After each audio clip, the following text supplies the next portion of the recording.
Pemirsa, kita lanjutkan kembali perbincangan bersama dengan Robertus Yanuar Hardy, Head of Research dari Henan Putih Raya Sekuritas. Ya, Mas Robertus, sudah disampaikan begitu. Perluasan 15 kabupaten kota ini yang juga disasar oleh pemerintah, khawatirnya memang adanya peningkatan lagi yang cukup signifikan di daerah-daerah tersebut. Sejauh mana ini bisa menekan lagi kinerja dari emiten-emiten di pasar modal? Atau justru Anda melihat ini sebenarnya sudah bisa ditebak atau di price in oleh market? Ya, dalam jangka pendek sebenarnya memang kemungkinan ada pengaruh negatif ya, karena beberapa emiten yang terekspos dengan industri retail misalnya itu kan tentu dampaknya nggak bagus kalau misalnya ada perluasan PPKM darurat. Oke. Jadi sebenarnya kalau dalam jangka pendek masih dampaknya negatif, tapi dalam jangka panjangnya mungkin investor sekarang lebih melihat ke jangka panjangnya, di mana kalau misalnya infeksi virus harian ini bisa menurun seiring dengan pembatasan aktivitas dan juga pembatasan mobilitas, tentu kedepannya kita akan lebih nyaman atau lebih masuk akal untuk bicara mengenai prospek pertumbuhan ekonomi, pertumbuhan bisnis ke depannya, sehingga itulah yang lebih difaktorkan oleh investor sekarang ini, Mas.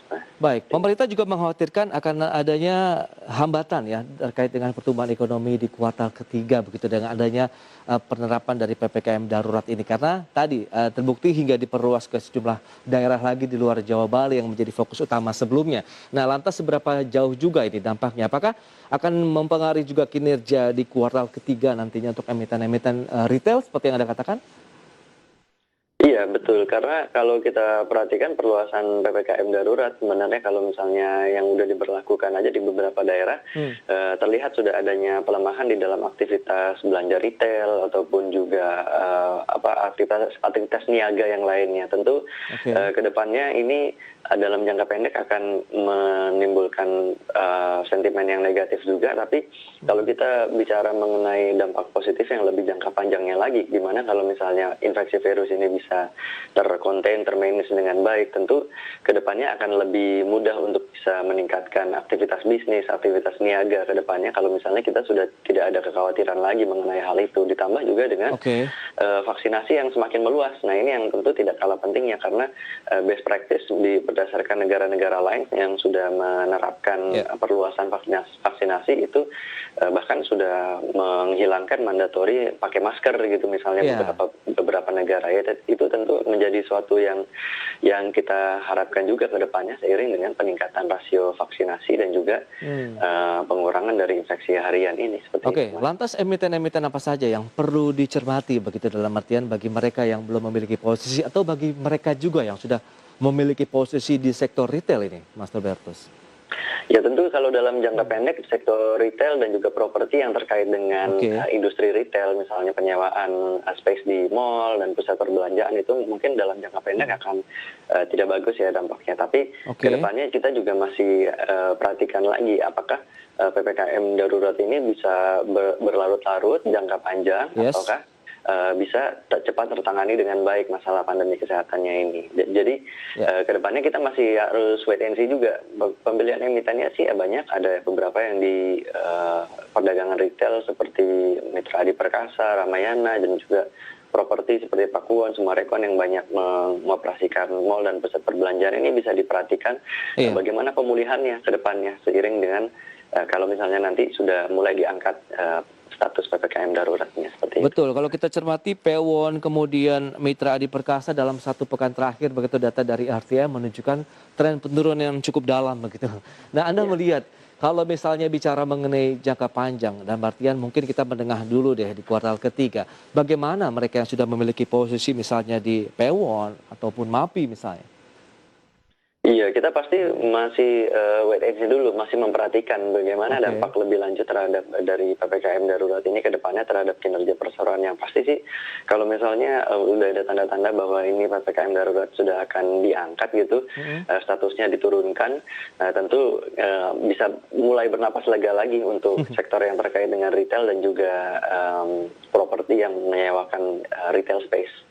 Tentu ini masih menjadi salah satu yang dinantikan juga, tapi kedepannya sih kita masih optimis ini masih akan ada perbaikan seiring dengan vaksinasi yang juga sudah mulai meluas.